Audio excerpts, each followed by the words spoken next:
தெய்வத்தாலாகாது என்னும் முயற்சிதன் மெய் வருத்த கூலி தரும்.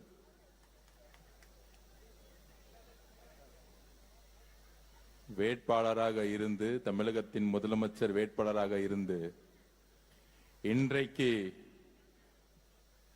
நம்மெல்லாம் வாயில சொல்லிட்டே இருப்போம், அண்ணன் எப்ப முதலமைச்சர் ஆவார், அண்ணன் எப்ப முதலமைச்சர் ஆவான்னு. தமிழக மக்களுடைய ஒட்டுமொத்த ஆதரவுடன் இன்று உரிமையுடன் சொல்லுவோம், தமிழக முதலமைச்சர் எங்கள் அண்ணன்,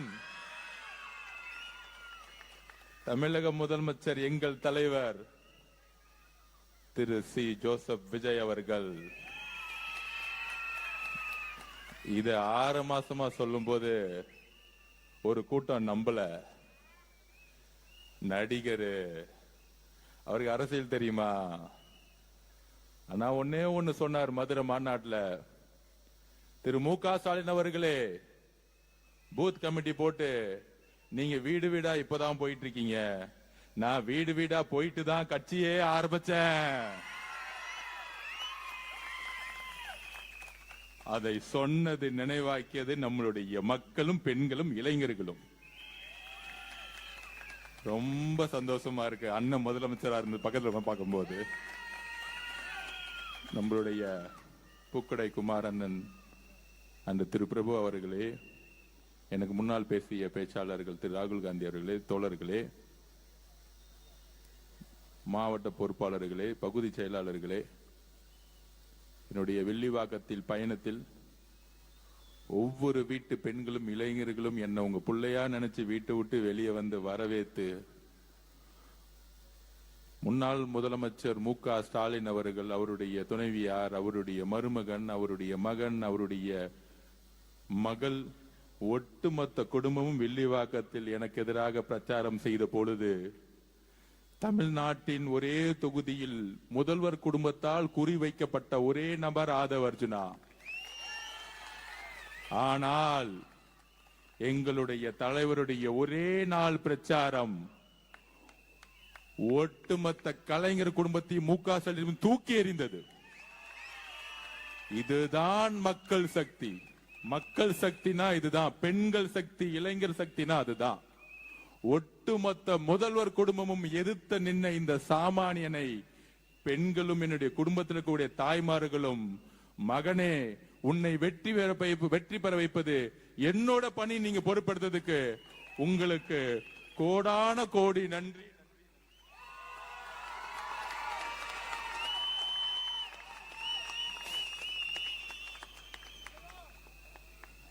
அதை நன்றி என்று சொல்லுவதை விட என் வாழ்நாள் கடமை என்பதை நான் சொல்றேன். அவ்வளவு பெரிய அழுத்தம் என்னை நோக்கி தலைவர் விஜய் அவர்களுக்கு எப்படி ஒரு அழுத்தமோ, ஆளுங்கட்சி ஆகும் பொழுது காவல்துறையும் திமுக குடும்பமும் மிகப்பெரிய அழுத்தத்தை தனிப்பட்ட முறையிலும் பொது வாழ்க்கையிலும் விமர்சனங்களும் கேவலமான பேச்சுகளும் தனிப்பட்ட தாக்குதலும் என்னை மட்டுமே நோக்கியது. எங்களுடைய தலைவரையும் அதற்கு அப்புறம் என்னையும் கடுமையான சொற்களால் எவ்வளவு அசிங்கமா பேச முடியுமோ எங்களுடைய தலைவர் விஜய் அவர்களையும், அதற்கு அப்புறம் என்னையும் ஊடகங்களும் ஊடகங்களா இருக்கக்கூடிய யூடியூபர்களும் பேசி பேசி பேசி பேசி அண்ணா கூறியதை போல, நீங்கள் பேசி பேசி வலுவலுங்கள், நாங்கள் உறுதியுடன் அந்த பேச்சை கேட்டு வலுவோடு வெற்றி பெறுவோம் சொன்னார் அண்ணா. நாங்கள் தாங்கி தாங்கி வெற்றி பெறுவோம் சொன்னால், அண்ணா கூறியதை போல உங்களுடைய பேச்சுகளை தாங்கி மக்கள் உங்களுக்கு கொடுத்த இந்த சரியான தோல்வி இருக்கிறதே.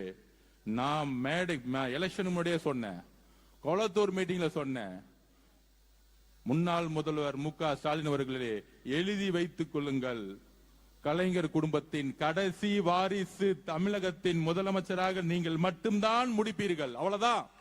உங்களுடைய குடும்பம் இனி எந்த காலத்திலும் அதிகாரத்தை நோக்கி செல்ல முடியாது.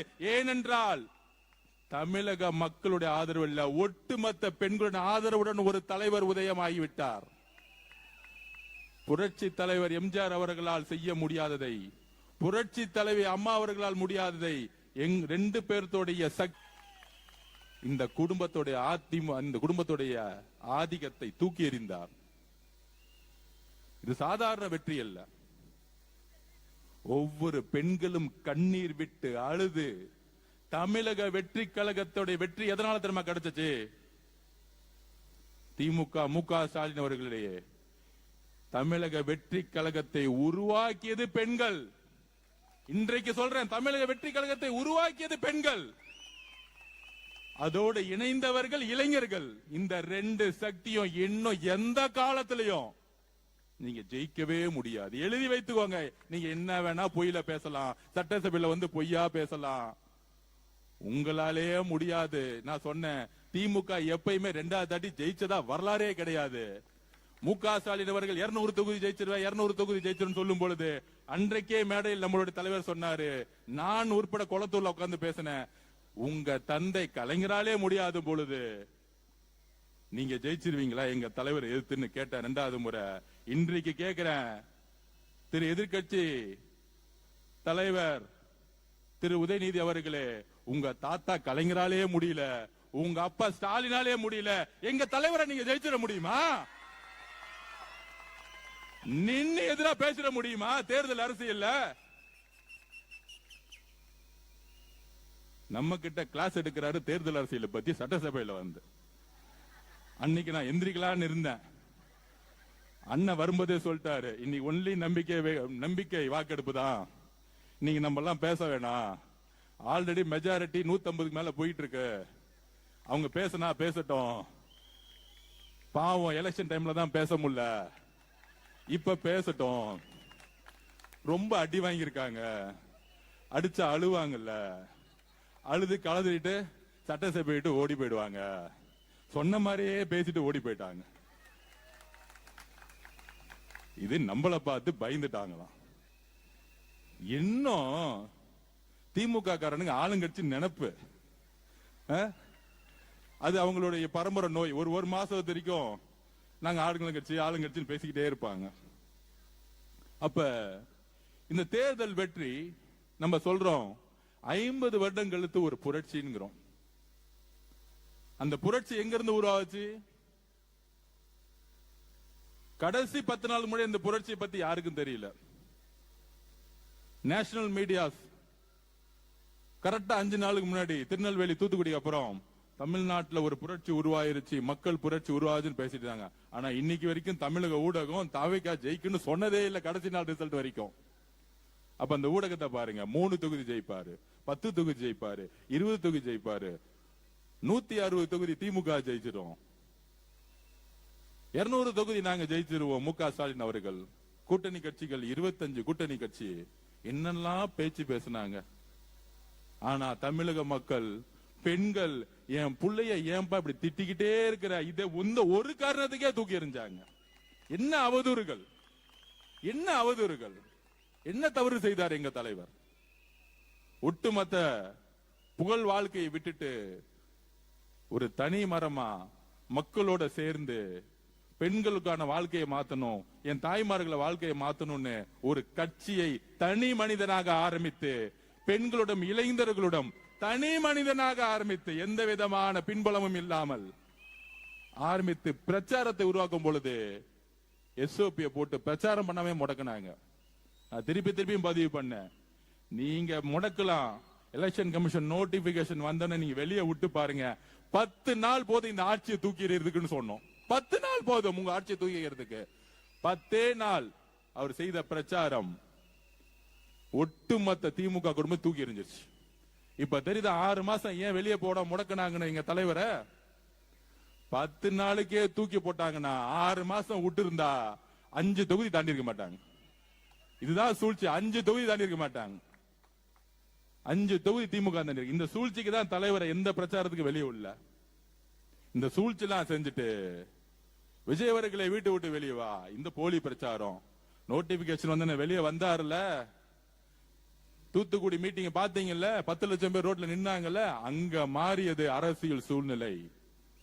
கடைசியில திருப்பூர்ல மாறுச்சு, சென்னையில மாறுச்சு. நான் அப்பயே சொன்னேன், பெரம்பூர்ல தலைவர் நாமினேஷன் பண்ணி முடிச்ச உடனே வண்டிய கொளத்தூர் விடுன்னு சொன்னாரு. கொளத்தூர்ல 1 லட்சம் பேர் நின்றுட்டு இருந்தாங்க. அப்பயே சொன்னோம். அடுத்த நாள் கொளத்தூர் மீட்டிங் போடும்போது நான் பேசினேன், கொளத்தூர்ல மு.க. ஸ்டாலின் அவர்கள் தோல்வி அடைவார். எப்ப சொன்னது? நம்ம எலெக்ஷனுக்கு ஒரு மாசத்துக்கு முன்னாடி சொன்னோம். அப்பெல்லாம் நம்பல அவங்க. ஏதோ சின்ன பசங்க பேசிட்டு இருக்காங்க. எங்க அப்பா யார் தெரியுமா? மு.க. ஸ்டாலின் அவர்கள். திரு உதயநிதி வெள்ளிவாக்க வந்து என்னோட வெற்றியோட ஆதவர்ஜனாவுடைய தோல்விதான் எனக்கு முக்கியம். இன்னும் ஒரு அரசியல் பாத்தீங்களா? அவரோட வெற்றியோட என்னோட தோல்விதான் பைக்கும். அந்த பயம் இருந்தா போதும் திரு மு.க. ஸ்டாலினுடைய வாரிசு அவர்களே. ஆனா நான் இங்கேயும் வேலை பார்த்துட்டு நம்ம தலைவர் பச்சான பிறகு குளத்தூர்ல ஸ்கெட்ச் போட்டேன்னு அவர் பிள்ளைக்கும் தெரியல, மு.க. ஸ்டாலின் அவர்களுக்கும் தெரியல. நீங்க என்ன தோக்கடிக்க வேலை பண்ணீங்க? எங்க தலைவர் உங்க குளத்தூர்லயே செக் வச்சார்.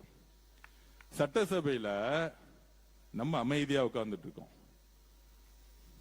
ஆதரவு இருக்கு, ஆதரவு இல்ல சொல்லிட்டு அமைதியா போயிருக்க வேண்டியதானே? உங்களை கடுமையாக நாங்க எதிர்க்கிறோம் எப்பயும் போல பொய்யா சொல்லிட்டு கிளம்ப வேண்டியதானே?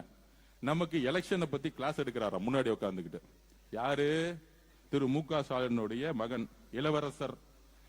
இளவரசர் திரு உதயநிதி அவர்கள். அந்த இளவரசருக்கு பட்டாபிஷேகம் முன்னாடி என்ன பண்ணாங்க?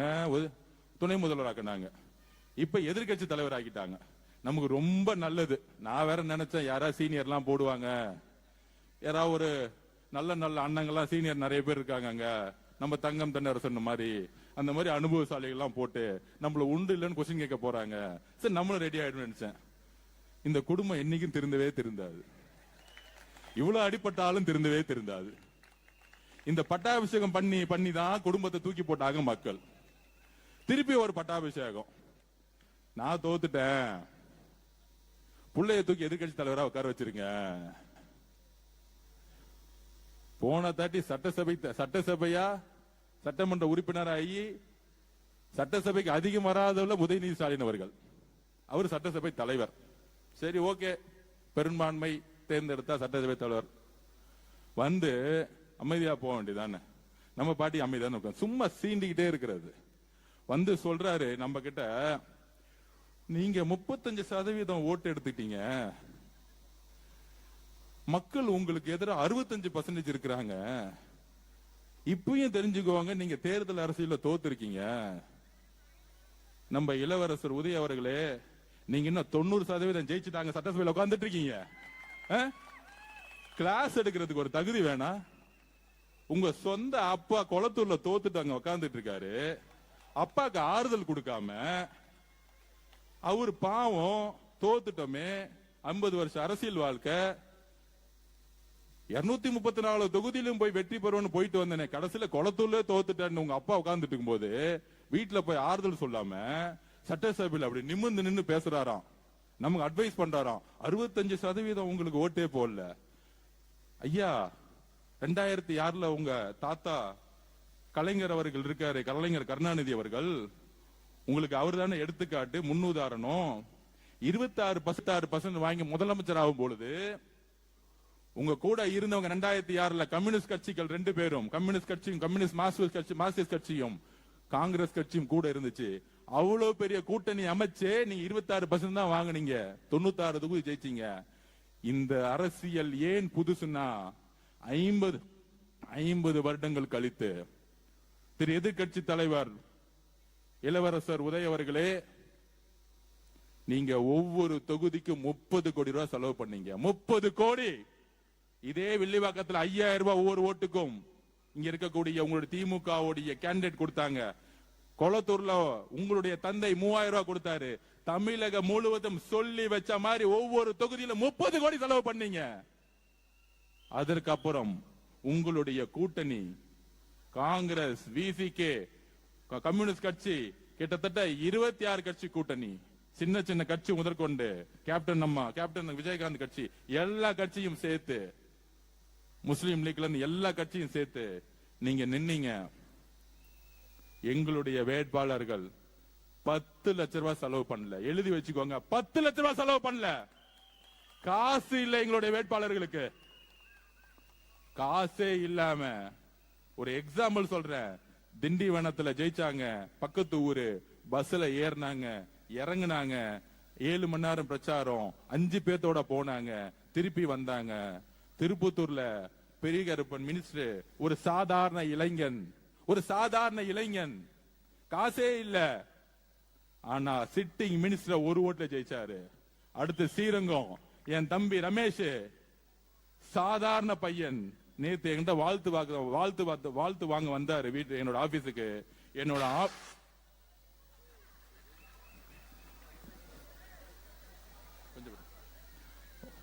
வாழ்த்து வாங்க வந்தாங்க. கொஞ்சம் டிஸ்டர்ப் பண்ணாதீங்க. யார் அது? வாழ்த்து வாங்க வந்தாங்க. அப்ப குடும்பத்தோட வந்தாங்க. அவங்க அம்மா, அவங்க அக்கா.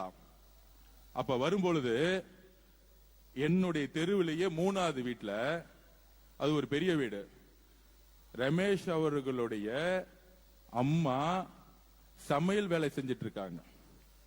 என்னுடைய வீட்டுல இருந்து 3வது வீட்டுல அந்த அம்மா சொல்றாங்க, தம்பி வாழ்த்து வாங்க வந்தேன், 8 மணிக்கு கிளம்பணும் நான் சமையல் வேலை பண்றதுக்கு. என் புள்ள எம்எல்ஏ ஆயிட்டான், ஆனா நான் சம்பாதிக்கணும்ல. என்ன ஒரு எளிமையான குடும்பத்தில் இருந்து எங்களுடைய தலைவர் வேட்பாளரை சூஸ் பண்ணி ஸ்ரீரங்கத்துல நின்னு திருச்சியிலேயே அதிகமான ஓட்டை வாங்கியது தமிழக வெற்றி கழகம். உங்களுடைய நேரு, உங்களுடைய வேலு எல்லாத்தையும் தண்ணி குடிக்க வச்சாங்க எங்களுடைய இளைஞர்கள். சாமானியன் 75 வருஷ கட்சி திமுக பொது தொகுதியில் ஒரு தலித் வேட்பாளரை நிறுத்தியது இல்லை. திரு உதயநிதி அவர்களே, இளவரசர் உதயநிதி அவர்களே, மகுடத்தை தூக்கி உங்க தலையில உங்க அப்பா வச்சுட்டாரு. இங்க சாமானியன் இருக்காரு பாருங்க. இளைஞர்கள் பதவியேற்கும் போது பாருங்க, ஒவ்வொருத்தரையும் டிவில ஒரு சாமானியன் ஒடுக்கப்பட்ட பிற்படுத்தப்பட்ட மக்கள் ஒவ்வொருத்தரும் கையில 1 லட்சம் ரூபாய் இல்லாதவங்க ஜெயிச்ச லிஸ்ட் எத்தனை தெரியுமா? 92 பேர். 92 பேர் கையில 1 லட்சம் ரூபாய் இல்ல. 1 லட்சம் ரூபாய் இல்ல கையில, சொல்லி வச்ச மாதிரி. இது புரட்சி இல்லையா? திமுக சமூக நீதினு சொல்றீங்களே, எங்கேயாச்சும் தலித் சகோதரர்களை பொது இடத்துல நின்னு தைரியமா ஜெயிக்க வச்சிருக்கீங்களா? எங்க தலைவர் விஜய் அவர்கள் தலித் சகோதரர்களை பொது இடத்துல நின்று ஜெயிக்க வச்சிருக்காரு. எங்க உங்க சமூக நீதி? எங்களது உங்க சமூக நீதி? மத அரசியல தூக்கி போட்டாரு. என் பெயர் சி ஜோசப் விஜய்னு. நான் கிறிஸ்துவ குடும்பத்தில் பிறந்திருந்தாலும் என்னுடைய ஐடென்டிட்டியை நான் மறக்க மாட்டேன்னு சொல்லி மத அரசியலை ஒழிச்சிருக்காரு. மத அரசியலை ஒழித்து, ஜாதி அரசியலை ஒழித்து, பண அரசியலை ஒழிச்சு இளைஞர்களுக்கும் பெண்களையும் சாதாரண குடும்பத்தில் வேட்பாளர்கள் நிப்பாட்டி இன்னைக்கு சட்டசபையில் தைரியமாக நிமிந்து உட்கார வச்சிருக்காரு. இதுக்கு மேல என்ன புரட்சி வேணும்? இளவரசர் உதய அவர்களே, உங்களுக்கு என்ன தகுதி இருக்கு எங்களுடைய தலைவர் முதலமைச்சரை பார்த்து கேள்வி கேட்பதற்கு? என்ன சாதிச்சிருக்கீங்க நீங்க? நாங்க ரோட்ல இருந்து வந்திருக்கோம். நீங்க உங்க அப்பா தலையில மகுடத்துல இருந்து வந்திருக்கீங்க. உங்க அப்பா இனிஷியல் இல்ல, ஒரு தொகுதியை தண்ணியை நின்று ஜெயிச்சு காமிச்சிருங்க. 6 வருஷம் ஆசில் விட்டு போயிடுறேன். திரு மு.க. ஸ்டாலின் அவர்களுடைய குடும்ப வாரிசை தூக்கி போட்டு, திரு கலைஞர் அவர்களுடைய பேரை தூக்கி போட்டு திமுக கட்சியை விட்டுட்டு தனியா நின்னு ஒரு தொகுதியை ஜெயிச்சு காமிங்க. உங்களுக்கு அப்ப எங்க தலைவரை பார்த்து கேள்வி கேட்கறதுக்கு எல்லா உரிமையும் இருக்கு. உங்க குடும்பத்தோட ஐடென்டிட்டிலையும் அண்ணா உருவாக்கக்கூடிய கட்சியிலையும் திமுக அந்த இடத்துல கொஞ்சம் ஸ்கெட்ச் போட கொஞ்சம் தவறிட்டோம். சேப்பாக்கத்துல எல்லா போக்கஸ் அவங்க அப்பா மேல இருந்துச்சு. அடுத்தது வச்சுக்கலாம். கேள்வி கேட்டுட்டாங்கல்ல, தலைவரை பார்த்து கேள்வி கேட்டாங்கல்ல, பதில் கொடுப்போம், கரெக்டான டைம்ல கொடுப்போம். அப்ப இது புரட்சி இல்லையா? இதுக்கு மேல என்ன புரட்சி வேணும்? சமூக நீதிக்கான புரட்சி எங்க? இந்த தொகுதியில இந்த ஜாதி அதிகமா இருப்பாங்க, அவனை வேட்பாளரா போடு. அப்படி யாராச்சும் தமிழக வெற்றி கழகத்தில் வெற்றி பெற்று இருக்காங்களா? சொல்லுங்க. இந்த தொகுதிக்கு 30 கோடி, ஒரு ஓட்டுக்கு 3000. ஒரு தொகுதியில் தமிழக வெற்றி கழகத்தில் காசு கொடுத்திருப்பாங்களா? திமுக 3000 கொடுத்தா அதிமுக 1500 ரூபாய் கொடுத்தாங்க. இதே தொகுதியில 1000 ரூபாய் கொடுத்தாங்க. மக்கள் மாற்றத்தை விரும்பினார்கள். மக்கள் கூட்டணி நம்பவில்லை, நல்ல தலைவரை தேடினார்கள். இதுதான் தமிழ்நாடு. நான் எப்பவுமே சொன்னேன், தமிழ்நாட்டு மக்கள், தமிழ்நாட்டு அரசியல் இயற்கையும் நேரமும் சேர்ந்து ஒரு தலைவரை உருவாக்கும். அன்று அண்ணாவை உருவாக்கியது தமிழக மக்கள். யாரு ஒரு தலைமையை கடினமா அழுத்தம் கொடுத்தாங்களோ அன்னைக்கு இருந்த ஆட்சியாளர்கள் அண்ணாவை கையில எடுத்தாங்க. ஒரு சாங்கான ஒரு லீடரா உருவாக்குனாங்க. அண்ணாக்கு அப்புறம் பிரச்சனை வரும் பொழுது எம்ஜிஆரை மக்கள் கையில எடுத்தாங்க. எம்ஜிஆருக்கு அப்புறம் அவ்வளவுதான், இனிமேல் நம்ம குடும்ப ஆட்சி தான் திரு கலைஞர் நினைக்கும் பொழுது புரட்சி தலைவி அம்மா அவர்களை கையில எடுத்தாங்க தமிழக மக்கள். அதுக்கப்புறம் எங்களுடைய தலைவர் சி ஜோசப் விஜய்களை கையில் எடுத்துட்டாங்க. நீங்க எழுதி வச்சுக்கோங்க, குறைந்தபட்சம் இன்னும் 4 தேர்தல தண்ணி மட்டும் தான் நீங்க குடிச்சிட்டு இருப்பீங்க. எழுதி வச்சுக்கோங்க, முடியவே முடியாது. என்ன வேணா நீங்க பழி சொல்லு பண்ணுங்க. ஆட்சியை வச்சுக்கிட்டு 10 மாசம் எவ்வளவோ பழி சொல்லி பண்ணிட்டீங்க. இப்ப எங்க தலைவர்கிட்ட ஆட்சி இருக்கு, நிர்வாகம் இருக்கு, காவல்துறை இருக்கு, மக்கள் பணி செய்ய போயிட்டாரு. நான் அப்பயே சொன்னேன், நம்ம இளவரசர் உதய அவர்களுக்கு எல்லாம் நான் தலைவா முதலமைச்சர் அவர்களே பதில் சொல்லி டைம் வேஸ்ட் பண்ணாதீங்க, அதை வச்சு நான் பாத்துக்கிறேன். அன்னைக்கு ஒரு நாள் தான் சட்டசபையில பேச முடியல, நம்பிக்கையில இன்னுமேட்டு சட்டசபை ஓபன் ஆகும்ல.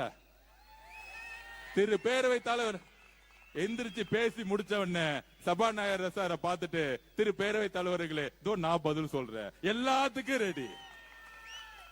75 வருஷ வரலாறு திமுகவுடைய எல்லா திருட்டுத்தனமும் எல்லா கொள்ளையடிச்சும் எனக்கு தெரியும். படிச்சு வந்திருக்கேன், ஒவ்வொரு வரியா படிச்சிருக்கேன். நீங்க கேள்வி கேட்ட அடுத்த செகண்ட் நான் பதில் சொல்லுவேன்.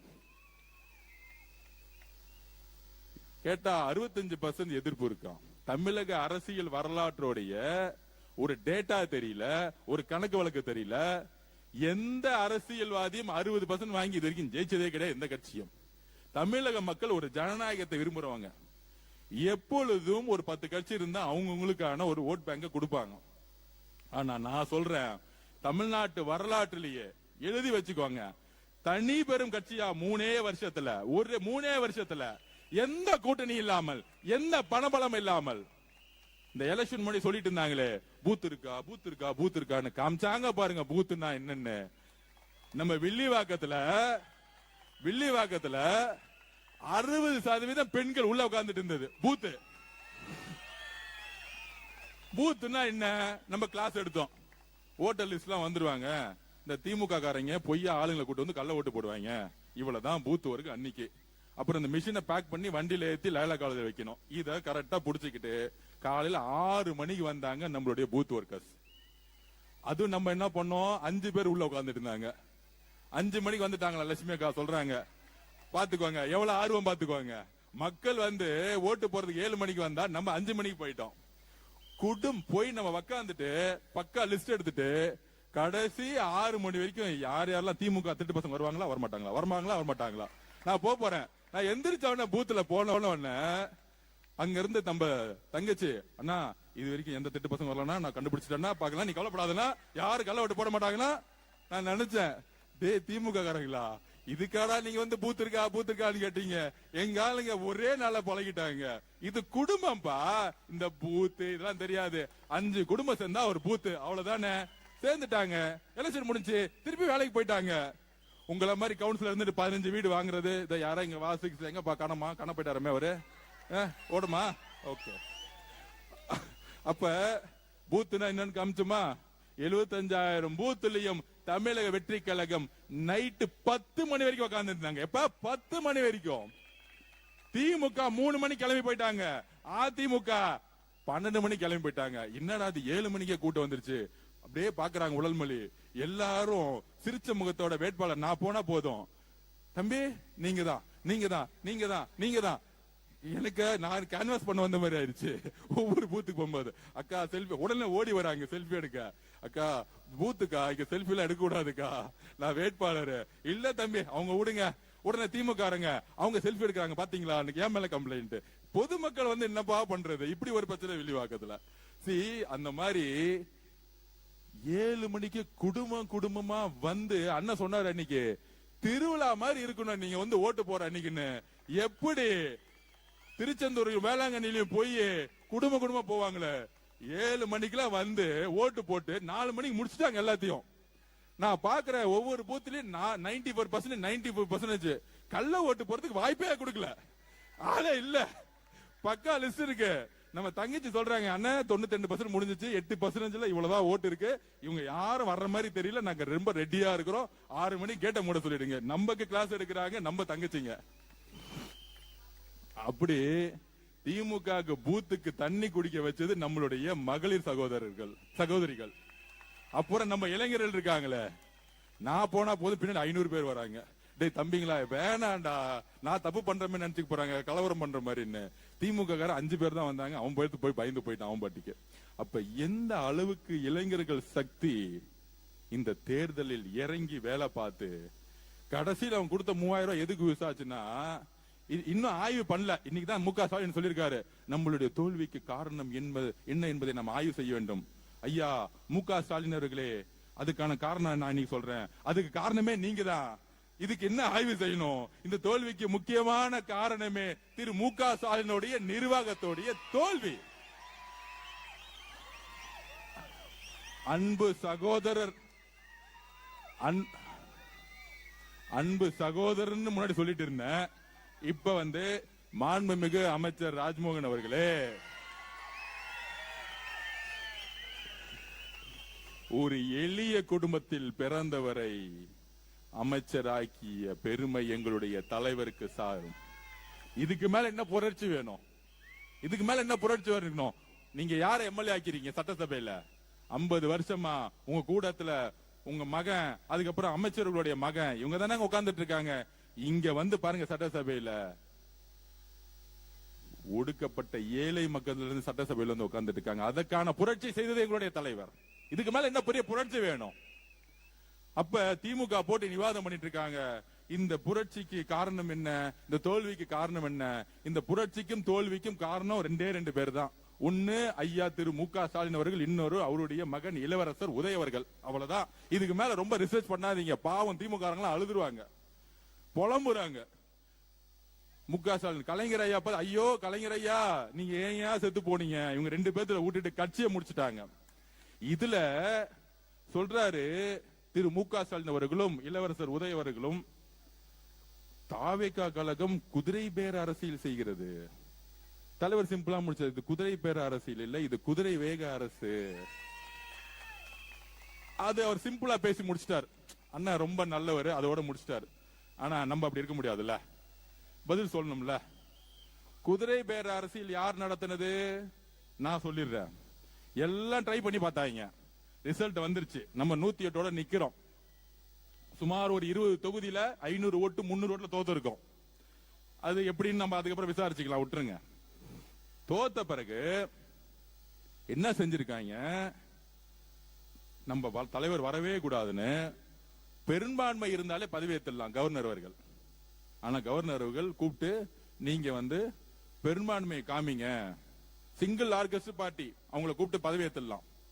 ஆனா கவர்னர் அவர்கள் ஒரு கான்ஸ்டிடியூஷனுக்கு எதிராக 118 காமிங்க, கோர்ட்டுக்கு போனா 1 மாசம் ஆயிடும், வேண்டாம் நம்ம பெரும்பான்மை காமிச்சிரும்னு எடுத்த உடனே முதல்ல வந்தது தலைவர் ராகுல் காந்தி அவர்கள். தமிழ்நாட்டுடைய சூழ்நிலையை புரிந்து தமிழக வெற்றி கழகம் தலை வணங்குகிறது திரு ராகுல் காந்தி அவர்களை. எடுத்தவன விஜய் அவர்கள் முதலமைச்சர் ஆகணும், அதுக்கு என்ன வேணா செய்யுங்க, சப்போர்ட் அப்படின்னு டெல்லியில இருந்து ஒரே குரல் முடிச்சுட்டாரு அவர். வந்த அடுத்த நாள் காங்கிரஸ் இருந்து நம்ம அண்ணன் செல்வம் திமுக இருந்தாரு, எங்க தலைவர் சொல்றதா ஸ்டாண்ட். அரசியல் சூழ்நிலை அன்னைக்கே மாறிடுச்சு, எலெக்ஷன் முடிஞ்சோடனே மாறிடுச்சு. செல்வப்பன் வாய்ப்பு கொடுத்துட்டு ஒரு எல்லோரும் சகோதரத்துவம் ஆனோம். அன்னைக்குதான் உண்மையான அரசியல் சந்தோஷப்பட்டேன். அது முடிஞ்ச உடனே கம்யூனிஸ்ட் தோழர்கள் வந்தாங்க, அது முடிஞ்ச உடனே அண்ணன் திருமானன் வந்தாரு. ஒவ்வொருத்தரும் தலைவர் முதலமைச்சர் ஆக்கினாங்க. இது மட்டும்தானே உங்களுக்கு தெரியும். ஆனா திமுகவுடைய குதிரை பேர அரசியல் இன்னும் நான் உண்மையை சொல்லவா? சொல்றேன் யாரு குதிரை பேர அரசியல் பண்ணதுன்னு. நம்ம தலைவர் முதலமைச்சர் ஆகக்கூடாதுன்னு திமுக தலைவர்களும், அதுல குறிப்பா நம்ம இளவரசர் உதயநிதி அவர்களும் ஒரு பெரிய அரசியல் பண்றாங்களா. என்ன அரசியல்னா, ஃபர்ஸ்ட் மு க ஸ்டாலின் இதுக்குள்ள வரல, உண்மையை சொல்லிடுறேன் நான். அவரு தோல்வியுற்று அமைதியா தான் இருந்தார். ஆனால் திரு இளவரசர் உதயநிதி அவர்கள் இருக்காரு, என்ன ஆனாலும் விஜய் அவர்கள் முதலமைச்சராக வரக்கூடாது, என்ன ஆனாலும் பரவாயில்ல, என்ன பண்ணிக்கோங்க, அவ்வளவு வெறி. ஆனா முடிஞ்சிச்சுல்ல, கடைசி வாரிசா முடிச்சுட்டாருல, ஏதாச்சும் பண்ணலாம். யாருக்கிட்ட பேச்சுவார்த்தை பண்ணது? திரு இபிஎஸ் அவர்கள் பழனிசாமி அவர்களோட திரு உதயநிதி அவர்கள் பேச்சுவார்த்தை பண்றாரு. திரு உதயநிதி அவர்களும் திரு சபரிஸ் அவர்களும் சேர்ந்து ஆட்சியை முடிச்சுட்டாங்க. அடுத்து திமுக கட்சியை முடிக்கிறது வேலை பண்ணிட்டு இருக்காங்க. இப்படிதான் தலைவர் விஜய் அவர்கள் ஏத்து நின்று ஆட்சி போச்சு. இப்ப திருப்பியும் இவர் முதலமைச்சர் உட்கார வைக்க கூடாதுன்னு இபிஎஸ் ஐயா கிட்ட பேசினா என்ன ஆகும்? எங்கேயாச்சும் அண்ணா உருவாக்கிய கட்சி, சமூக நீதி பேசிய கட்சி, மதசார்புன்னு சொல்லக்கூடிய கட்சி, தேர்தலுக்கு முன்பு திரு மு.க. ஸ்டாலின் அவர்கள், ஏன் திரு உதயநிதி அவர்கள், திரு எடப்பாடி பழனிசாமி பார்த்து என்னெல்லாம் கேள்வி கேட்டாங்க? பிஜேபியை தமிழகத்தில் ஆட்சி கட்டில ஏற துடிக்க வைக்கிறது திரு இபிஎஸ் பழனிசாமி அவர்கள். அதிமுக தான். இவங்களுக்கு ஓட்டு போட்டா பிஜேபி ஆட்சிக்கு வந்துச்சு. இது அண்ணா திராவிட முன்னேற்ற கழகம் கிடையாது, இது அமித்ஷா முன்னேற்ற கழகம். இப்படி பிரச்சாரம் செஞ்சது யாரு? திரு மு.க. ஸ்டாலின் அவர்கள். இன்னொருத்தர் யாரு? இளவரசர் உதய அவர்கள். இன்னில இருந்து அவர் இளவரசர்னு வச்சிருவோம். இளவரசர், அந்த இளவரசர் உதய அவர்களுக்கு ஏன்னா பட்டாபிஷேகம் பண்ணி தானே உட்கார வச்சிருக்காங்க. மன்னராட்சி இன்னும் ஒளியில கொஞ்சம் பிசுறு இருக்கு, பாத்துக்கலாம். அப்ப பட்டாபிஷோட உட்கார்ந்துட்டு இருக்க இளவரசர் ஒரு அரசியல் ஞானி மாதிரி கலைஞர் உருவாக்கிய, கடினப்பட்டு உருவாக்கிய அந்த கட்சியை அதிமுகவோட சேர்ந்து வெளியில இருந்து ஆதரவு கொடுப்பாங்களாம். திரு இபிஎஸ் பழனிசாமி முதல்வர் ஆயிடுவாராம். இன்னும் சூழ்ச்சி பாத்தீங்களா? இந்த சூழ்ச்சி நமக்கு தெரிஞ்சிருச்சு, வந்துருச்சு. ஒரு நேரத்தில் 8ஆம் தேதி மத்தியானம் தகவல் வருது, 7ஆம் தேதி நைட்டு தகவல் வருது, இபிஎஸ் அவர்கள் ஞாயிற்றுக்கிழமை பதவியேற்க போறாரு, எல்லாம் முடிஞ்சிருச்சு அப்படின்னு. ஆனா கம்யூனிஸ்ட் தோழர்களும் விசிக தோழர்களும் சப்போர்ட் பண்ணல. முக்கியமாக கம்யூனிஸ்ட் தோழர்கள் சுத்தமா சப்போர்ட் பண்ணல. அதுல உண்மையா சொல்லவா, மார்க்சிஸ்ட் கம்யூனிஸ்ட் கட்சியுடைய தேசிய தலைவர் திரு பேபி அவர்கள் கேரளால இருப்பார். அவர் பேட்டி கொடுத்தது நீங்க பார்த்திருப்பீங்களான்னு தெரியாது. அவர் பேட்டி கொடுத்தாரு. மதசார்பற்ற கொள்கையில் உறுதியா இருக்கக்கூடியவர் பேபி அவர்கள், மார்க்சிஸ்ட் கட்சியுடைய தலைவர். அவர் சொன்னாரு, நாங்கள் ஏன் விஜய் அவர்களுக்கு ஆதரவு கொடுப்போம் என்றால், நம்ம ஒன்று காரியம், பிரசிடென்ட் ரூல், கவர்னர் ரூல் வந்துடக்கூடாது, அரசியல் அமைப்பை பாதுகாக்கணும். காங்கிரஸ் மதசார்பற்ற கூட்டணி இங்க இருக்கு, தமிழகத்தில் ஒரு கவர்னர் ஆட்சி வந்துடக்கூடாது. இட்ஸ் a people mandate சொன்னார். அதாவது மக்கள் தேர்ந்தெடுத்தது தலைவர் விஜய் அவர்களை. அவர் சொன்ன வார்த்தை 12 தொகுதியில அவ்வளவுதானே, நாங்க பாத்துக்கிறோம். திரு பேபி அவர்கள் கேரளால இருந்து குரல் கொடுக்கும்போது என்ன சொன்னாரு? நாங்கள் சப்போர்ட் பண்ணலனா திமுகவும் அதிமுகவும் சேர்ந்து பிஜேபியோட ஆட்சியை உருவாக்கும். சொன்னது ஆதவ அர்ஜுனா இல்லை, திரு இளவரசர் உதய அவர்களே. சொன்னது ஆதவ அர்ஜுனா இல்லை, இளவரசர் உதய அவர்களே. கம்யூனிஸ்ட் கொள்கையின் தலைவர், மார்க்சிஸ்ட் கட்சியினுடைய தலைவர் திரு பேபி அவர்கள். உண்மை வந்துருச்சா வெளியே? என்ன ஒரு துரோக அரசியல் திமுக உண்மை வந்துருச்சா? யார் குதிரை பேரை நடத்தினது?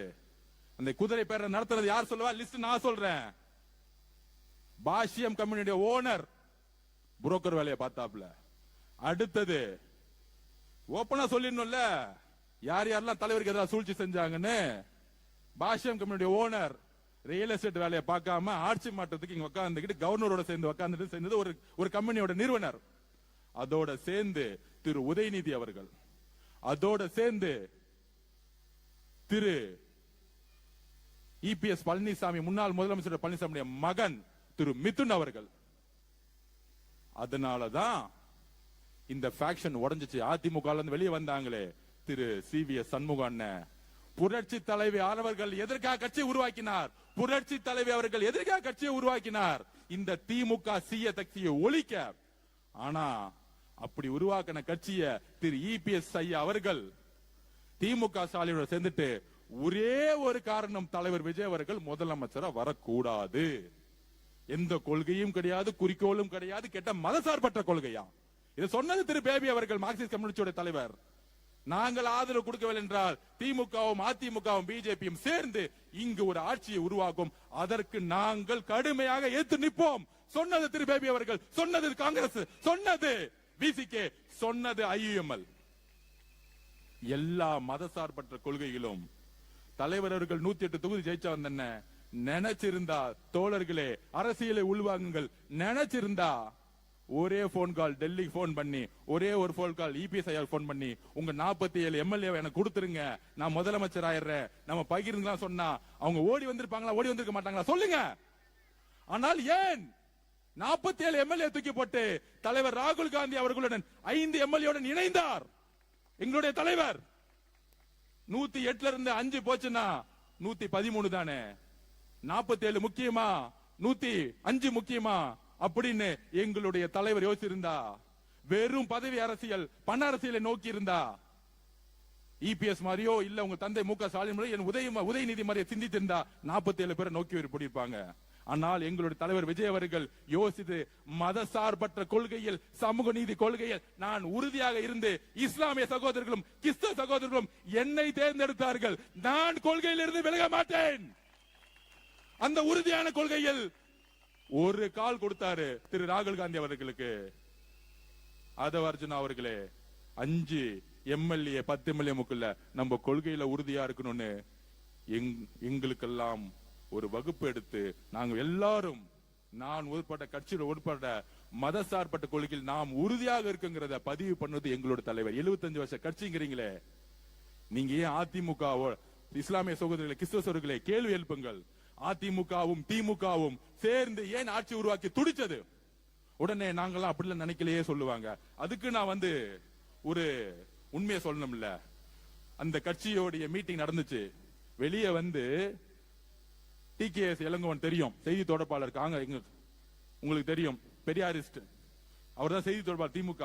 அவர்கிட்ட ஃபர்ஸ்ட் சொல்றாரு, அவரு நாங்க அதிமுக எல்லாம் சேர மாட்டோம். இப்ப 2 நாள் எல்லாம் ட்ரை பண்ணி கம்யூனிஸ்ட் தோழர்கள் ஏத்த பிறகு சொல்றாங்க. திருப்பி அடுத்த கொஸ்டின் கேட்கிறாரு, நீங்க சேருவீங்களான்னு கேட்டா, எங்களுடைய தலைவர் மு.க. ஸ்டாலின் அவர்கள் நினைத்தால் நாங்க அதிமுகவோட சேருவோம். இப்படி யாராவது சொல்லுவாங்களா? இப்படி யாராவது சொல்லுவாங்களா? கலைஞர் அவர்கள் உயிரோடு இருக்கும்போது சொல்ல முடியுமா? இல்ல அதிமுக புரட்சி தலைவர் அம்மா அவர்கள் உயிரோடு இருக்கும்போது சொல்லுவாங்களா அப்படி? ஆனா டிகே என்ன சொன்னாரு, எங்க தலைவர்கள் சொன்னா நாங்க அதிமுகவோட சேருவோம். அப்ப தெரியுதா உள்ள என்ன நடந்துகிட்டு இருக்குன்னு? அங்க மாட்டிக்கிட்டாங்களா அந்த பேட்டியில? அப்ப எல்லாம் ட்ரை பண்ணி கம்யூனிஸ்ட் தோழர்களும் இஸ்லாமிய சகோதரர்களும் நம்மளுடைய திருமாவளவனும் எதிர்த்த ஒரு காரணத்தினால் அதை வாபஸ் வாங்க பார்த்தாங்க. வாபஸ் வாங்கிட்டாங்க. நடக்காது. ஏன்னா அவங்களுக்கு பெரும்பான்மை இல்ல. எல்லாரும் ஒண்ணுன்னா 113 114 சரிசமமா நிக்குது. அரசியல் இதுதான். ஆனால் திரு ராகுல் காந்தி அவர்கள் நம்மளுடைய தலைவரை முதலமைச்சராக உறுதியா நின்னு, கம்யூனிஸ்ட் தலைவர்களும் நின்னு, அண்ணன் திருமாவளவன் நின்னு, ஐஎம்எல் இஸ்லாமிய சகோதரர்களும் நின்னு, இன்றைக்கு உண்மையான மதசார்பற்ற கொள்கை கொண்ட தலைவர்களை தமிழ்நாடு உருவாக்கி இருக்கிறது. இதுதான் வெற்றி தமிழக வெற்றி கழகத்திற்கு. மக்கள் ஒரு நல்ல தலைவனை தேர்ந்தெடுத்தார்கள். கூட்டணி கட்சி தலைவர்கள் ஒரு நல்ல மதசார்பற்ற அரசியலை உருவாக்கி விட்டார்கள். தேர்தலுக்கு முன்பு உங்களோட இருந்தோன்னு சொல்றாங்களே, இருந்திருந்தா அவங்களுக்கு நீங்க உண்மையா இருந்திருக்கணும். அதிமுக பேசியிருக்க கூடாது. கலைஞர் காலத்தில் எந்த தோல்வி நடந்தாலும், ஏன் கலைஞர் 2 தொகுதி ஜெயிச்சாலும் எப்பொழுதும் தன்னுடைய கொள்கைகளில் விட்டு கொடுத்தது கிடையாது. ஆனால் அவருடைய மகன் திரு மு.க. ஸ்டாலின் அவர்கள், இளவரசர் உதய அவர்கள் கட்சியை மதிக்கிறது இல்ல, கூட்டணியை மதிக்கிறது இல்ல, கொள்கையை மதிக்கிறது இல்ல. பணம் பணம் பணம், இதுதான் அவங்களுடைய மிகப்பெரிய தோல்வி. இப்ப தெரிஞ்சா என்ன உண்மை நடந்துச்சு? அந்த 5 நாள் நாங்க தூங்கி 10 நாள் ஆச்சு. இன்னைக்கு நேத்து நைட்டு தான் தூங்கின. தலைவர் முதலமைச்சரா 144 பேர் ஜெயிச்ச பிறகு அன்னைக்குதான் எங்களுக்கு தூக்கம் வந்துச்சு. அதுலயும் பாருங்க திமுக சூழ்ச்சி. திருப்பத்தூர்ல ஒரு எம்எல்ஏ ஜெயிச்சோம், கேஸ ஃபைல் பண்ணாங்க. அந்த கேஸ உடனடியா கொண்டு வந்தாங்க சண்டே.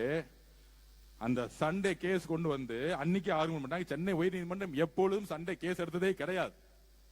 திமுக வழக்கறிஞர்கள் எல்லாம் போய் கேஸ் நடத்துறாங்க.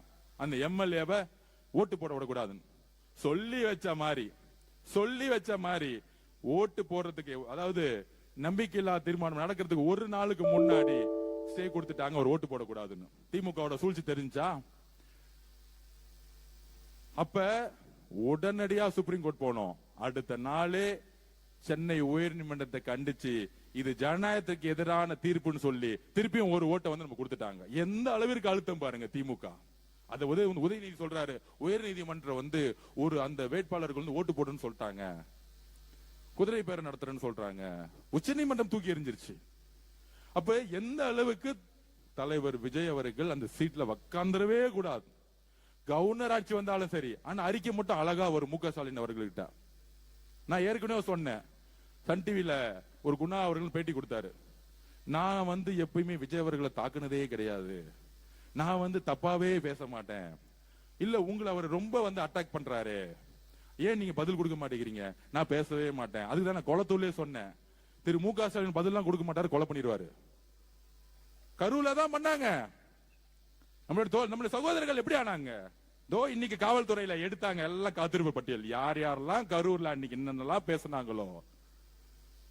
எப்பயுமே சொல்ற நியாயம் நீதியும் வெற்றி பெறும். நான் அன்னைக்கே சொன்னேன் எங்கள் சகோதர சகோதரிகளை நீங்க கை வச்சுட்டீங்க. எங்க தலைவர் முதலமைச்சர் போது சும்மா விட மாட்டார். உங்களை எழுதி வச்சுக்கோங்க. அவர் அமைதியா இருந்தாருன்னா தான் ஆபத்து. திட்டாருன்னா பிரச்சனை இல்ல, முடிஞ்சிச்சு போச்சு. அமைதியா இருந்தாருன்னா ஒரு பெரிய பூகம்பம் வரப்போகுதுன்னு அர்த்தம்.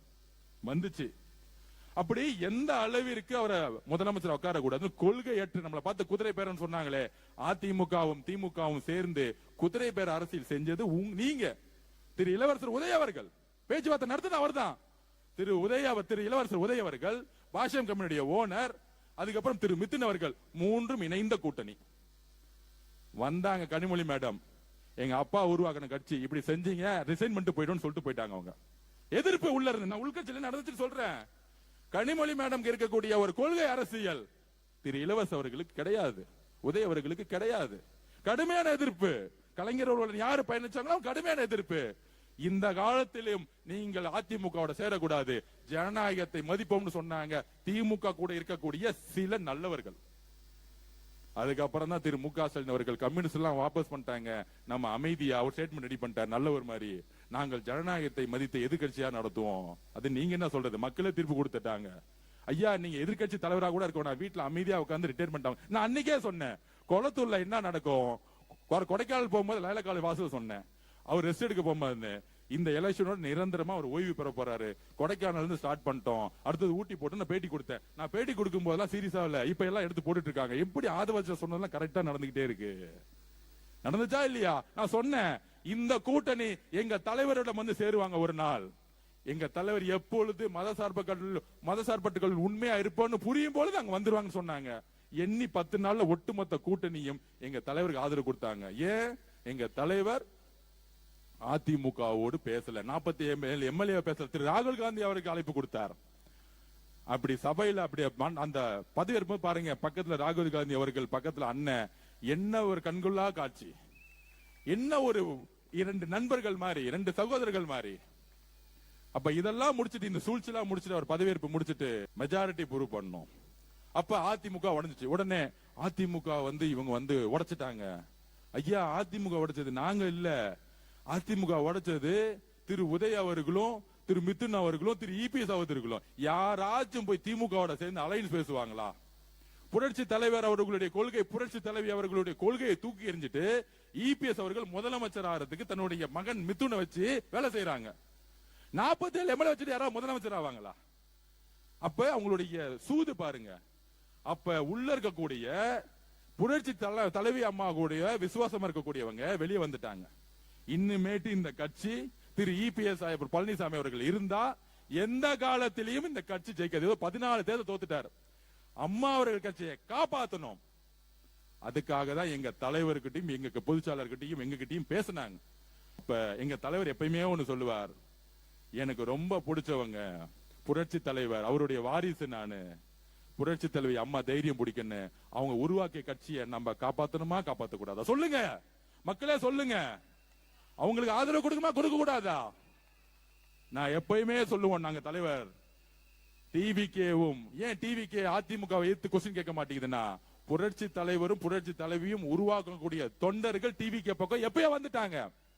ஆனா அந்த கட்சியை வழிநடத்தக்கூடிய திரு இபிஎஸ் அவர்கள் திமுகவுடைய பின்புற வாசலியாக நட்புறோட இருக்காரு, பிஜேபியோட உறுதியா இருக்கிறாரு. இவர் இருக்க வரைக்கும் அதிமுக அழிவு காலம். எங்களுக்கு இபிஎஸ் ஐயா அவர்களோட உடன்பாடு கிடையாது. ஆனால் அதிமுக இருக்கக்கூடிய தொண்டர்களுடன் அண்ணன் தம்பியா நாங்க பழகிட்டு இருக்கோம். திமுக தீய சக்தி அப்படின்னு சொன்னது புரட்சி தலைவர், திமுக தீய சக்தின்னு அப்படி சொன்னது புரட்சி தலைவர் அவர்கள். அவர்களுடைய மொழியை நாங்கள் உள்வாங்கி இருக்கிறோம். அப்ப அங்கிருந்து வரவங்களை அந்த கட்சியை காப்பாற்றணும் சொல்லும் போது அவங்கள நம்ம அரவணைத்தே ஆகணும். ஏனால் அதிமுகவை காப்பாற்றப்படணும். பிஜேபி பின்புற வாசலாக அதிமுக வந்துச்சு. இப்ப அவங்க நாங்க பிஜேபியோட எந்த காலத்திலும் சேர மாட்டோம்னு தலைவர் அவர்களிடம் உறுதிமொழி கொடுத்திருக்காங்க. அந்த பக்கமே நாங்க போக மாட்டோம். அது அவங்களால நாங்க 4 தேர்தல் தோத்துட்டோம். அதனால நாங்க உறுதியா சொல்றோம், நாங்களும் மத சார்பற்ற கொள்கையில் உறுதியாக இருக்கிறோம். அப்படின்னு சொன்ன பிறகுதான் தலைவர்கள் ஆதரவு கொடுத்தாரு. இதுதான் உண்மை. இதை கூட்டணி கட்சி எல்லாத்திலையும் விளக்கணும். இந்த அதிமுக ஒரு இபிஎஸ் தலைமையில் இருக்க வரைக்கும் தானே இந்த பிஜேபி வந்துகிட்டு இருக்கு. அப்ப அந்த அதிமுகவுடைய புது ஃபேக்டர்ஸ் பிஜேபி கூட இருக்க மாட்டாங்கன்னு உறுதிமொழி கொடுத்துட்டாங்க. இவங்களை நம்ம நம்பி பார்ப்போம். அதுக்கு மேல உறுதி இல்லைன்னா உடனே நம்ம வாபஸ் வாங்க முடியுங்கிறத ஒரே ஒண்ணுதான். இது குதிரை பேரம் அல்ல. புரட்சி தலைவி அம்மாவுடைய கட்சியை யாரும் தூக்கிட்டு போயிடக்கூடாது. திமுக அழிச்சிடக்கூடாது, பிஜேபி அழிச்சக்கூடாது. இதுக்குதான் இவ்வளவுதான் ஐடியாலஜி. அதுதான் ஆல்ரெடி 120 பேர் ஆதரவு வந்துருச்சு. பெரும்பான்மைக்காக முடிஞ்சிருச்சு எலெக்ஷன். சபையில எங்களுக்கு மெஜாரிட்டி இல்லைன்னா தான் நாங்க போய் குதிரை பேரத்தில் ஈடுபடணும். ஒட்டுமொத்த மதசார்பற்ற கொலைகளும் திமுக விட்டு வந்துச்சுன்னா எங்க தலைவர் மேல இருக்க நம்பிக்கை மட்டும் இல்ல, மக்களுடைய ஆதரவை அவர்கள் ஜனநாயகப்படி மதிக்கிறார்கள். மக்கள் மீது நம்பிக்கை வச்சுதான் ஜனநாயக சக்திகள் வந்தார்கள். வேற எதுவும் கிடையாது. உங்களை மாதிரி 1000 கோடி கொடுத்து ஒரு கூட்டணி கட்சி உருவாக்குறதுக்கு காசு இல்ல. டிவிக்கு இல்ல, குதிரை பேல பண்றதுக்கு முதல் காசு இல்ல. இங்க 2 லட்சம் ரூபாய் இல்லாம எம்எல்ஏ ஆயிட்டு வந்திருக்கோம். ஆதவர்ஜுனா வில்லிவாக்கத்துல 1 ரூபாய் கொடுக்கல. எழுதி வச்சுக்கோங்க. இப்ப சொல்றேன், ப்ரூவ் பண்ணுங்க. நண்பர்களே சொல்லுங்க, நம்ம ஓட்டு காசு கொடுத்தோமா? 3 வேளை சாப்பிட்டோம், ஒன்னா சேர்ந்து ஓடணும், ஜெயிச்சோம். அவ்வளவுதானே வரலாறு. நீங்க எங்க இருந்து இறக்குனீங்க? திரு மோகன் அவர்களுடைய எம்எல்ஏ மோகனுடைய பிள்ளை அமைச்சீங்களே, 100 கோடி ரூபாய் மொத்தமா செலவு பண்ணார். 5000 ரூபாய் கொடுத்து ஜெயிச்சாரா?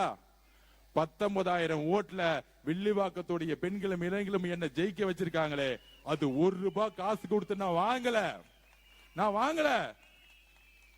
மக்கள் அன்பையும் நம்பிக்கையும் தலைவர்கிட்ட கொடுத்தாங்க. அதே மாதிரிதான் என்கிட்ட கொடுத்திருக்காங்க. அதுக்கு நான் எப்பயும் உண்மையாவும் நேர்மையாவும் உறுதியுடன் இருப்பேன். இந்த 10 நாள் நான் ஏன் பேசல தெரியுமா? 108 தொகுதி ஜெயிச்ச பிறகு என்னைக்கு ஃப்ளோர் டெஸ்ட்ல தலைவர் ஜெயிக்கிறாரோ அன்னைக்குதான் பேசணும்னு நினைச்சேன். அதான் அடுத்த நாள் வந்துட்டேன். அதுவும் நான் நன்றி சொல்ல மட்டும்தான் வந்தேன். நேத்து தலைவர் முன்னாடி நின்னுகிட்டு பொய்யா பேசினார் பாருங்க, அப்பயே முடிவு பண்ணிட்டேன். அடுத்த நாள் வில்லிவாக்கத்துல கூட்ட போடு. இது பதிலாம் கிடையாது. எல்லா உண்மையும் இந்த 10 நாள் இந்த திமுகவும் அதிமுகவும் என்னெல்லாம் சேர்ந்து தலைவருக்கு எதிராக சூழ்ச்சி செஞ்சது சொல்லி ஆகணும். நம்ம சொல்லணும்ல மக்களுக்கு, நம்ம கட்சிக்காரங்களை புரிய வைக்கணும்ல. நமக்கு ஆளுங்கட்சி ஆனவனே தலையில கர்வம் கிடையாது. நம்ம மக்கள் கிட்ட எளிமையா இன்னைக்கும் உறுதியா நிக்கிறோம். எதிரி கட்சியா நாங்க பாக்குறது. அதனாலதான் தமிழ்நாட்டில் முதல் முறையாக எங்கள் தலைவர் உங்கள் வீடு தேடி வந்தார். முதலமைச்சரான பிறகு திரு மு.க. ஸ்டாலின் அவர்களை வீடு தேடி வந்தார். அகங்காரம் அல்ல, தமிழக மக்களுடைய கடமைகளை நாம் நிறைவேற்ற வேண்டும். உங்களை நாங்கள் மதிக்கிறோம். உங்களுடைய தோல்வி தேர்தல் அரசியலோட முடிஞ்சிச்சு. நாங்க வெற்றி பெற்றோம், எங்களுக்கு கர்வம் கிடையாது. ஆதவர்ஜுனா கர்வம் கிடையாது. ஆனால் எங்கள் தலைவரை தொட்டா நாங்க பதில் சொல்லுவோம். அத சும்மா இருக்க முடியாது. அத நாங்க அமைதியா இருக்க முடியாது. ஏன்னா அது மக்களை தொட்ட மாதிரி.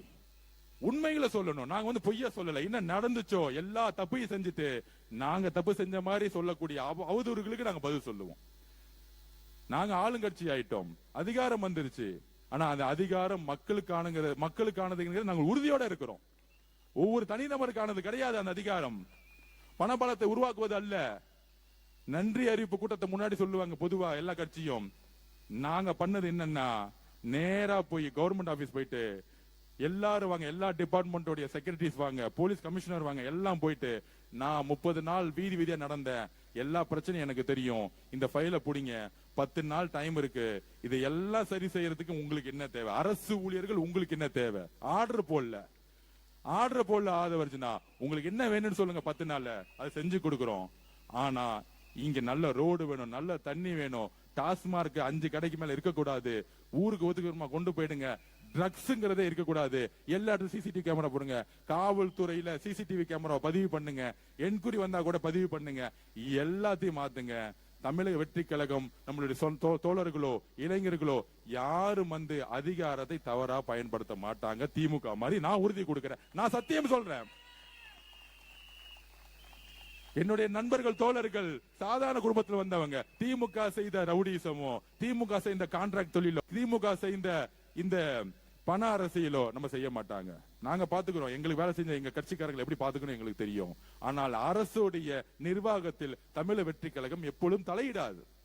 எங்க தலைவர் சொன்ன மாதிரி தான், 1 ரூபாய் நாங்க டச் பண்ண மாட்டோம். அந்த பணம் எங்களுக்கு வேணாம். இந்த வேலை பார்த்தாங்க, என் கூட இளைஞர்கள் வேலை பார்க்கும்போது அவங்க சம்பளம் 10,000 12,000 வேலை பார்த்துட்டாங்க.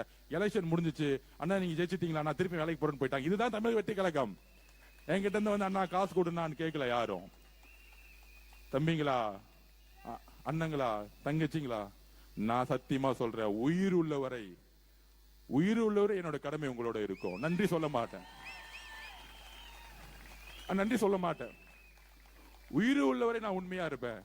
ஏன்னா ஒவ்வொரு நீங்க அழுது அழுது எனக்காக காலை தேய்ச்சி எனக்காக அண்ணனுக்கு, விஜய் அண்ணனுக்காக நீங்க பணி செஞ்சு இந்த 30 கோடி 50 கோடி 100 கோடியை தூக்கி போட்டு, அதில் சுவாசி என்னன்னா 3000 ரூபாய் திமுக காரர் கொடுத்தான். அந்த 3000 ரூபாய் எடுத்துட்டு போயிட்டு பேண்ட் சட்டையை வாங்கிட்டாங்க, காகி பேண்ட், காகி சட்டை.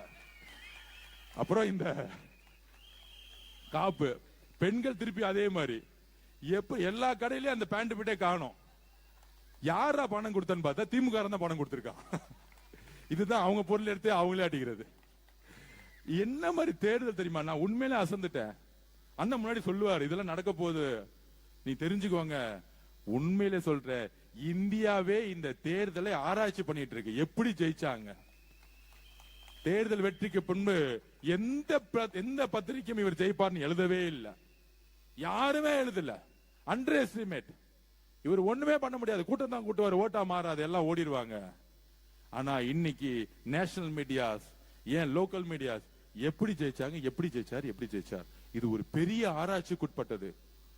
ஒரு ஆதிக்கத்தை நீங்கள் விரும்பினால், பணபலத்தை நீங்க கரப்ஷன் பக்கம் போனீங்கன்னா, உண்மையா நீங்க இல்லைன்னா எளிய மக்கள் உங்களை தூக்கி எறிவார்கள், உங்கள் அதிகாரத்தை தூக்கி எறிவார்கள், உங்களுடைய அனுபவத்தை தூக்கி எறிவார்கள், உங்களுடைய 75 வருஷ கட்சியை தூக்கி எறிவார்கள். நீங்கள் உண்மையாக இல்லை என்றால் யாரையும் தூக்கி எறிவன்னு தமிழக மக்கள் இந்தியாவுக்கே லெசன் எடுத்திருக்காங்க.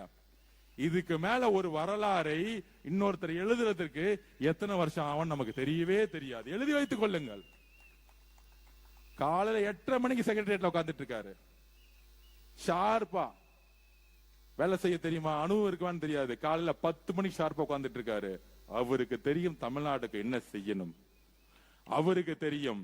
நிர்வாக திறமை உண்மையா இருக்கவங்களுக்கு எல்லா நிர்வாகம் பண்ண வந்துரும். இதுதான், அவ்வளவுதான். ஒரு நிர்வாகத்தோட அடிப்படை விதி என்ன தெரியுமா? உண்மையா இருக்கணும், நேர்மையா இருக்கணும், மக்களை நேசிக்கணும். இது மூன்றும் எங்க தலைவருக்கு இருக்கு. ஒரு மிகப்பெரிய பொன்னான ஆட்சியை, எப்படி ஒரு மிகப்பெரிய பொன்னான வரலாற்றை தேர்தல் அரசியல் உருவாக்கிறாரோ, ஒரு மிகப்பெரிய அரசாங்கத்தை மக்களுக்காக, பெண்களுக்காக, இளைஞர்களுக்காக உருவாக்க போகிறார். அதுல ஒரு பங்கு நானும் இருக்கேன் அவரோட. அது மிகப்பெரிய விஷயமா பாக்குறேன். ஒரு ஏழ்மையா எளிய குடும்பத்தில் இருந்து பிறந்த, தந்தையும் தாயும் இழந்த இந்த ஆதவர்ஜுனாயை அமைச்சரவையில் 3ஆம் இடம் கொடுத்து, ஆதவர்ஜுனா நீங்க அன்னைக்கு கட்சி ஆரம்பிங்க போது என் கூட ஆனந்தன் இருந்தாரு, அதுக்கப்புறம் நீங்க தான் வந்தீங்க, என்ன நம்புனீங்க, எல்லா வேலையும் செய்து கொடுத்தீங்க, எப்பொழுதும் நீங்கள் அந்த இடத்துல இருப்பீங்கன்னு ஜெயிச்ச பிறகும் அந்த உறுதியோடு நின்னாரு பாருங்க. அவருடைய வார்த்தைக்கு நான் எப்பொழுதும் தலை வணங்குவேன். எங்க அண்ணன் அவரு, எங்க அண்ணனுக்கு அப்புறம் தான் அவர் முதலமைச்சர் இல்ல, எங்க அண்ணன். அந்த உணர்வு தான் எங்களுக்கு இருக்கு.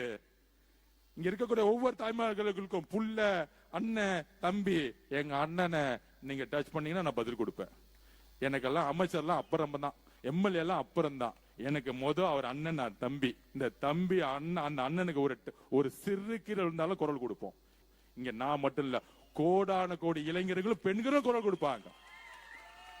அதனால இளவரசர் உதய அவர்களே, சட்டமன்றத்தில் உங்களுடைய வார்த்தைகளை கவனமாக, உண்மையாக பேசுங்கள் அப்படிங்கறத வலியுறுத்துகிற. எங்களுக்கு நீங்கள் எதிரிகள் கிடையாது. உங்களுடைய ஜனநாயக கடமையை நீங்கள் ஆற்றுங்கள். தவறு செய்தால் சொல்லுங்க, திருத்திக்கிறோம். நீங்க தலைவர் தவறு செய்தா தவறாது அப்ப பாத்துக்கோங்கன்னு சொல்லிடுவார். அவர் ஜனநாயகவாதி. தவறு செய்தால் தெரிந்து தவறு செய்யறது கிடையாது, சொன்னா அடுத்த செகண்ட் சரியாயிடும். இது ஒன்னும் காவல்துறையை வச்சு அடக்குமுறை பண்ணி கைது செய்து உங்களை மிரட்டி பழி வாங்கக்கூடிய அரசு அல்ல. அந்த அரசியல் அல்ல அது. யாரையும் பழி வாங்கக்கூடிய அரசியல் கிடையாது. தேர்தல் அரசியலில் நாங்கள் நின்னோம், நீங்க நிக்கவே கூடாதுன்னு நினைச்சீங்க, அதையும் மீறி வெற்றி பெற்றுட்டோம். இனி மக்களுக்கான பணியை செய்யற 50 வருஷ பணியை 5 வருஷம் செஞ்சு முடிப்பார். எழுதி வச்சுக்கோங்க, எழுதி வச்சுக்கோங்க. என்கிட்ட இப்ப கேட்டாங்க, 700 கடையை மூணா 8,000 கோடி சேல்ஸ் டவுன் ஆகுது. அத பினான்ஸ் செக்ரட்டரி எங்க தலைவர் சொல்லிருக்க மாட்டாரா? அப்ப எங்க தலைவர் என்ன முடிவு எடுத்தார்? மக்களோட உயிரை விட 8,000 கோடி பணம் முக்கியம் அல்ல. மக்களுக்கு 1000 ரூபாய் நீங்க பேங்க்ல போடுறமே, அதோட முக்கியம் டாஸ்மாக் உடைய மிகப்பெரிய பிரச்சனை ட்ரக்ஸ் பிரச்சனை. அதுதான் முதல்ல அவர் கையில் எடுத்தார். மக்களுக்கு தேவையான அந்த 1000 ரூபாய்ங்கிறது கடமை, அண்ணன் கொடுக்கிற கடமை. அதே நேரத்தில் டாஸ்மாக் உடைய மக்களுடைய பிரச்சனை இருக்கு, அதுக்கு நான் சரி செய்யறேன்னு 700 கடையை தூக்கி போட்டாரு. 8000 கோடி இல்லைனாலும் பரவாயில்ல. இந்த அரசியல் நல்ல அரசியல், மக்களுக்கான அரசியல். வெறும் நல்லதோட முடிச்சிட முடியாது. ஒரு 24 மணி நேரம் சதா மக்களை பத்தி யோசிக்கக்கூடிய ஒரு தலைவனால தான் அப்படி யோசிக்க முடியும். அதை உருவாக்குவார் என்று சொல்லி என்னுடைய மாண்புமிகு அமைச்சரை வரவேற்று அவருக்கு நான் பேசணும்னு சொல்றேன்.